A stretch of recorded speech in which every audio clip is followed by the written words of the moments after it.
Hello, this is Emmy.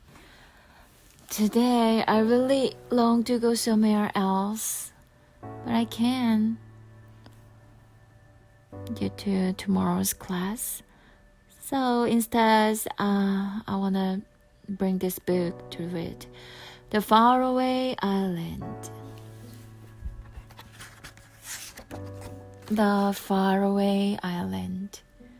Diane Hoffmeyer, illustrated by Jude Daly.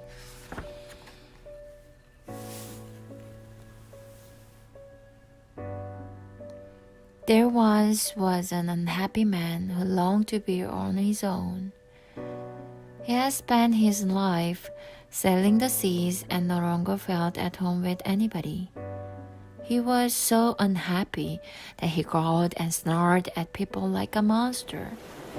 "Give me a boat," he said to his captain. "Then I can row to an island." But the captain refused. So the man jumped off the side of the ship and swam to a barren log that stuck up out of the rolling sea, further away from anywhere than anywhere else in the world. And there he was, alone as can be, while the wind howled and the ocean roared and his ship disappeared over the horizon. After some time, he crawled to a cave, made a seaweed nest for himself, and slept. The next morning, at the edge of the hissing waves, the man found a bag of rice washed overboard from the ship, and a half-drowned cockerel.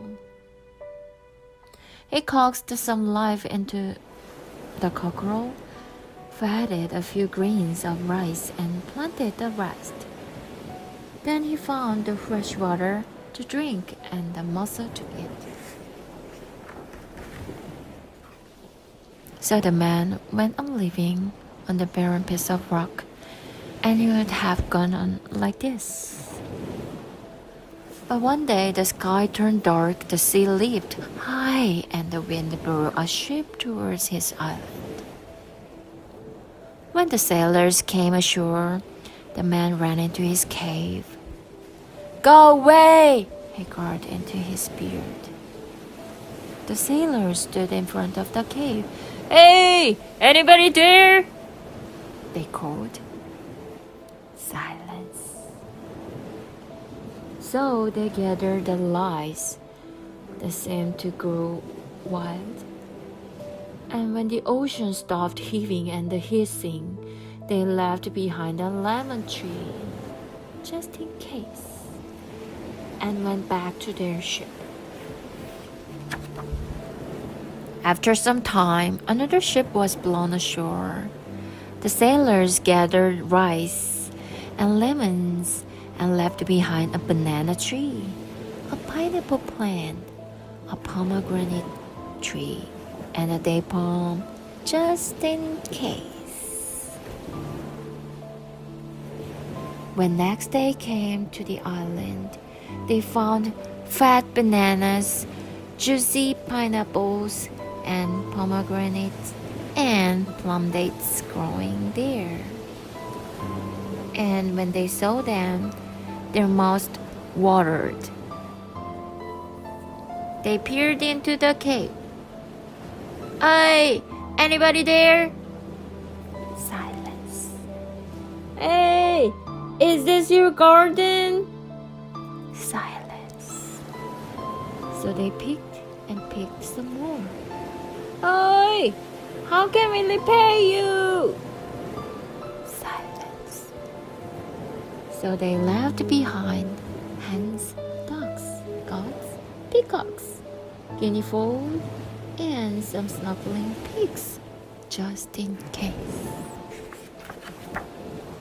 In time, the Queen of Portugal heard of the miraculous island where sailors had planted her flag, and how it had changed it from a barren log into a rich garden. She sent a messenger to the island. Outside the cave, the messenger coughed politely then said, "The queen summons you." Inside, the man breathed hard. He shook his head. "I cannot go." "The queen demands it," said the messenger. "And queens have to be obeyed." So one dark moonless night, the messenger rode the unhappy man out to the kingship. "Keep away!" the man hissed from behind his beard as he scurried below deck. When he arrived at the palace, Queen declared, "You have had my sailors on your faraway island. As a reward, anything you desire shall be yours." The man peered out from behind his beard. "There's nothing I wish for, your majesty." "Nothing? Not even a castle?" He shook his head. "I have a cave." "A ship, perhaps?" "I don't wish to travel." "A kingdom?" asked the king. "I have an island." "Then, what do you need?" "All I need is to be left alone. Don't you see?" "See what?" said the queen. "I'm a monster." The queen stepped forward. She pushes the man's hair aside and looked into his face. She took his hands and examined them. She shook her head. "I don't see a monster." "What do you see?" "I see a gardener." The man looked out at the glittering, crowded city and thought of his island sticking up out of the rolling sea. Suddenly, he was in a rush to leave.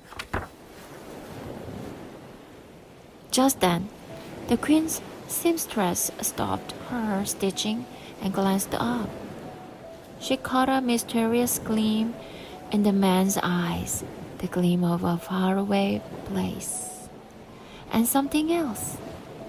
And at that very moment, she decided there was more to life than mending a queen's underwear. So she followed him out through the castle gate. "Go back!" the man hissed over his shoulder. "Leave me alone!"